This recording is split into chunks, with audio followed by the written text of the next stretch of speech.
আসসালামু আলাইকুম। হ্যালো পেরিক জনগণ, কেমন আছেন সবাই?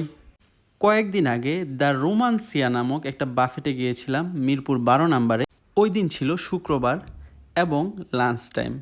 আমি সবাইকে চেয়ার টেবিলে বসে দিয়ে চলে গেলাম নামাজ পড়তে।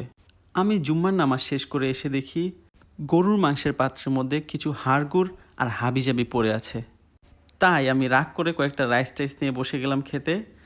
আমার কষ্ট দেখে আম্মু কিছুক্ষণ লাইনে দাঁড়িয়ে থেকে পাত্রে মাংস ঢালার সঙ্গে সঙ্গে কিছুটা মাংস তুলে আমার জন্য নিয়ে আসে। আর আমার দুর্ভাগ্যবশত ওই দিন ওইখানে বিয়ের একটা অনুষ্ঠান হচ্ছিল। আর এটা যদি আমি আগে জানতে পারতাম, ভুলেও ওই দিন অন্তত আমি ওইখানে যাইতাম না। আপনারা যারা এই বাফেটে যেতে চান, দয়া করে শুক্রবার দিনটা বাদ দিয়ে যে কোনো দিন চলে যাবেন।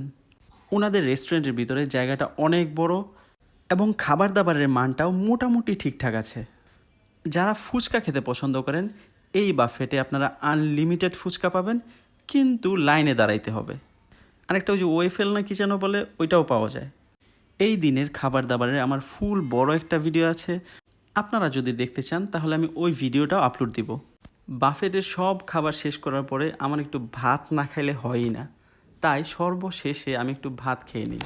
আমার মনে হয় এই ভাত খাওয়ার কারণে আমার পেটে কোনো সমস্যা হয় না ওই দিন বাফেটে এত ধরনের খাবার খাওয়ার পরেও।